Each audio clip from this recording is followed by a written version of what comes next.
최종 리미트 시간까지 갔을 때는 마음이 굉장히 조급해지게 되면 글자는 눈에 하나도 안 들어옵니다. 그래서 그림밖에 눈에 안 들어오기 때문에 이걸 얼마나 다이어그램을 정리를 잘 해두느냐가 합격하는 데 상당히 큰 도움이 되고요. 타종 5분 전입니다 라고 이제 앞에 감독관이 얘기를 할 때에는 최소한 다른 것들은 체크할 시간이 없더라도 반드시 이 부분을 체크를 하고 놓치면 그냥 실점이 되는 겁니다. 근데 이거를 마지막에 표현해달라고 했으니까 표현을 하면 어쨌든 간에 득점으로 연결되기 때문에. 자, 두 번째는 이것도 다른 과목들에서도 상당히 중요한 부분이긴 한데 다이어그램과 관련된 부분입니다. 다이어그램. 자, 다이어그램하고 특별히 해당 문제에서 중요시 여기는 특별히 요거는 꼭 표현을 해달라라고 하는 부분들이 있어요. 배치도에 있어서는 연결 통로라든지 기타 이격거리에 대한 표현, 중요한 공용부에 대한 이격거리 뭐 이런 부분들이 있습니다. 이제 그런 부분들을 표현 포인트라고 하죠. 표현 포인트.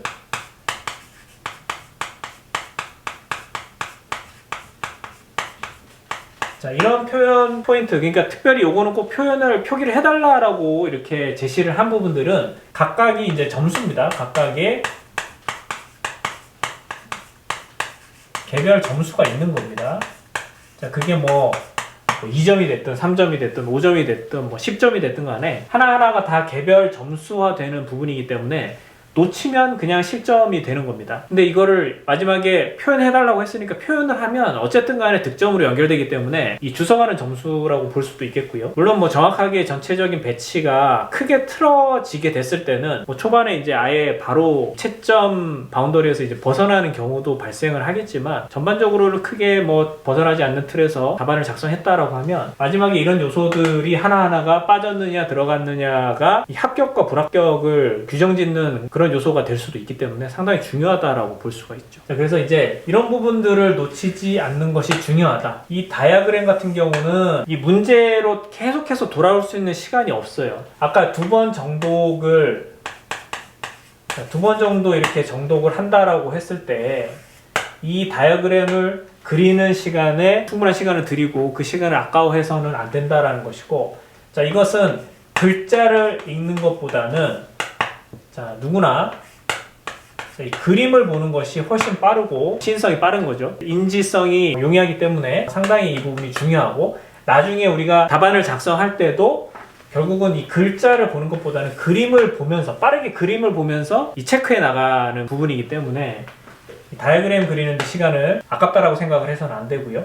그리고 두 번째로 이 표현 포인트, 각각이 개별 점수화 될 수 있는 이런 중요한 표현 포인트들도 저 같은 경우는 별도로 이렇게 삼각형 넘버링을 하고요. 1번, 2번, 3번 이렇게 해서 이 빨간색으로 별도로 이렇게 밑줄을 그어가면서 요거는 꼭 놓쳐서는 안 되는, 자, 그럼 득점 포인트들.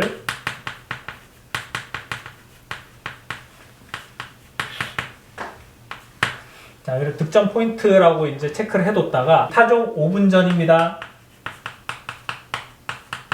라고 이제 앞에 감독관이 얘기를 할 때에는 최소한 다른 것들은 체크할 시간이 없더라도 반드시 이 부분을 체크를 하고 득점 포인트를 체크를 해서 실점이 되지 않도록 그렇게 해왔고요. 자, 어쨌든 이런 다이어그램만 정리를 잘 해두더라도 나중에 시간이 상당히 가서 이제 답안 작성을 해야 되는 최종 리미트 시간까지 갔을 때는 마음이 굉장히 조급해지게 되면 글자는 눈에 하나도 안 들어옵니다. 그래서 그림밖에 눈에 안 들어오기 때문에 이걸 얼마나 다이어그램을 정리를 잘 해두느냐가 합격하는 데 상당히 큰 도움이 되고요. 세 번째는 우리가 결국은 정답이라고 하는 것을 우리가 볼 수 있다면 정답은 늘 변함없이 간단하고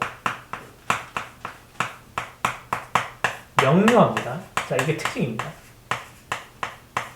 자, 절대로 복잡하거나 특수하거나 그런 정답을 요구하는 그런 시험은 없어요. 항상 우리가 이렇게 간단한 문제였어? 이렇게 간단한 답이었어? 라고 생각이 들 정도로 아주 논리적이고 누가 봐도 아, 이렇구나 라고 이해가 될 정도로 심플한 것이 답이 됩니다. 내가 작성한 답이 뭔가 굉장히 복잡하거나 특수한 느낌이 난다라고 하면 일단 정답하고는 거리가 좀 있겠구나 라고 생각을 하면 되는 겁니다. 자, 그렇기 때문에 상식선에서 문제를 풀면 충분히 정답에 가깝게 갈 수 있다. 자, 대지 분석과 주차계 계획에 비교해서 이 배치 계획 같은 경우는 정확도보다는 어느 정도 전체적인 맥락과 합리적인 배치가 표현이 잘 되어 있다라고 하면 작도의 정확성보다는 상식선에서 정답과 비슷하게 그려내면 이 합격선에 다가갈 수 있다라고 보는 것이 맞고요. 자, 그러면 내가 작성한 답안이 정답에 과연 가까운 것인가 라는 것을 확인해 보는 방법이 바로 네 번째인데, 자, 바로 지문과의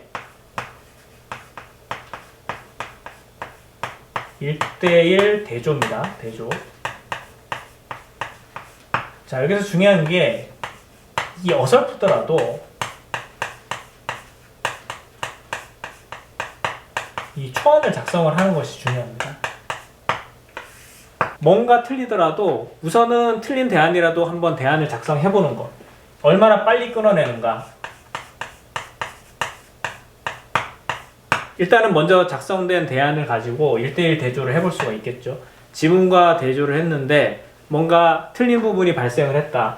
뭐 몇 군데 틀린 부분이 나오겠죠. 자, 그러면 당연히 대안이 정답일 가능성은 50% 이하이기 때문에 이 대조를 했는데 문제가 발생한 부분들을 빠르게 고쳐나간 제2의 대안을 또 만들어 보고 또 1:1 대조를 해보고요. 그것과 반해서 또 뭔가 문제가 있다라고 했을 때 제3의 대안. 자, 이렇게 대안을 계속 디벨롭을 해 나가다 보면 지문과 어느 정도 맥을 일치하는 답안을 얻을 수가 있겠죠. 자, 그렇게 얻어진 이 트래싱지의 최적의 대안을 가지고 자, 작도를 해 나가면 되는 거죠. 이 대부분은 자기가 만든 초안을 바꾸기를 싫어합니다. 열심히 작성을 했는데, 초안을 작성을 했는데, 자, 시간을 굉장히 많이 들여서 작성한 초안이 1:1로 지문과 대조를 해봤는데 맞지 않다라고 하면 상당히 그 패닉이 오고요. 자, 그걸로 인해서 다른 대안으로 이 시프트 하는 게 굉장히 쉽지가 않아요. 하지만 이게 반드시 우리가 가져야 되는 마인드가 고정관념을 빨리 깨야 된다. 그러니까 내가 작성한 대안이 잘못될 확률이 훨씬 높다라고 인정을 하고 빨리빨리 고정관념을 깨가지고 이거를 바꿀 수 있는 그런 과감함이 좀 필요합니다. 시간이 계속 가는데 그래도 빨리 답안을 작성해야 되는 거 아닌가 이렇게 생각할 게 아니라 조금이라도 답안이 두세 개만 내 지문하고 맞춰봤는데 맞지 않는다라고 하면 정답과는 거리가 있는 대안의 가능성이 굉장히 높은 거죠. 전체적으로는 지문과 대조했을 때 오류가 크게 없다라고 하면 일단 한번 베팅해볼 만한 그런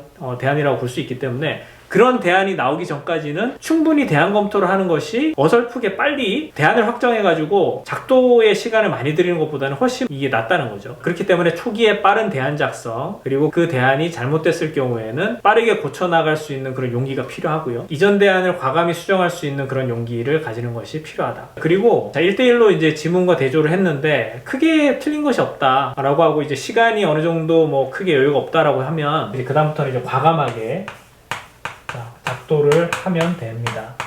여기서는 이제 뭐 주저할 필요가 없죠. 자, 과감하게 작도를 해서 결국 이제 표현을 하면 되고, 거기서 특별히 이제 앞단에서 얘기했던 이런 표현해달라고 했던 포인트가 누락되지 않도록 최대한 완성도가 높은 그런 답안을 작성을 하게 되면 되는 거죠. 자, 이런 경우에도 이제 특별히 대안 작성에서 표현에 너무 신경을 쓰게 되면 큰 부분을 오히려 그르칠 수가 있습니다. 꼭 뭐 표현을 해달라고 하지 않은 부분에 있어서 해치라든지 건물의 입체감을 위한 음영이라든지 그런 것들을 빼먹더라도 사실은 뭐 점수가 누락되는 그런 부분은 아닌데, 그래도 답안이 어느 정도 완성도가 있게 하기 위해서 추가적인 표현을 하는데 시간을 더 들이기보다는 우선은 건물에 대한 배치가 합리적인가를 보는 시험이기 때문에 자, 건물의 위치 설정이 훨씬 더 중요하다라는 사실을 인지해야 되고요. 건물의 위치가 맞고 건물까지 진입하기 위한 보행동선, 그리고 차량 주차와 관련된 차량 진입동선, 그리고 만약에 등고선이 있다, 대지에 고저차가 있다라고 했을 때는 그런 등고선의 처리, 레벨의 적절한 설정, 이런 것들만 잘 돼 있으면 사실은 큰 문제 없이 득점을 할 수 있는 그런 과목이라고 보시면 되겠습니다. 그런데 그게 쉽지가 않죠. 자, 그런데 간혹 가다가 우리가 조건들을 다 맞췄는데도 불구하고 특정 지문과 너무 맞지 않는 이런 부분들이 생길 수가 있죠. 나머지는 다 맞는데 이 하나를 틀게 되면 나머지 조건들이 다 틀어지는 이제 그런 상황이 가끔씩 발생하기도 합니다. 또 다른 건물들은 관계 설정이 어느 정도 잘 정리가 됐는데 특정 건물 같은 경우는 이렇게 해석할 수도 있고 저렇게 해석할 수도 있고 하다 보니까 건물 위치가 어디 들어가더라도 어느 정도 말이 다 되는 그런 애매한 개체가 있을 수도 있죠. 그럴 경우에는 일반적인 건축 계획론을 활용해서 문제를 풀어나가면 되고, 아무튼 중요한 거는 억지스럽지 않은 대안을 풀어내는 것이 그것이 가장 중요하고요. 예를 들면 주차장에 대한 설정을 할 때는 당연히 이제 통행량이 많은 차량의 속도가 빠른 그런 도로보다는 도로폭이 상대적으로 좁은 이면 도로를 활용해서 차량이 진입하는 것이 상식적이죠. 상식적인 부분에서 문제를 풀면 되는 거고, 대강당이나 상업시설 혹은 홍보관과 같은 일반인들에 대한 접근이 용이해야 되는 그런 시설인 경우에는 대지 깊숙이 들어가기보다는 조금 더 퍼블릭한 횡단보도가 있는 사람의 유동량이 많은 대지의 모서리라든지 이런 부분들에 위치를 하는 것이 조금 더 합리적이겠죠. 자, 마지막으로 5번째는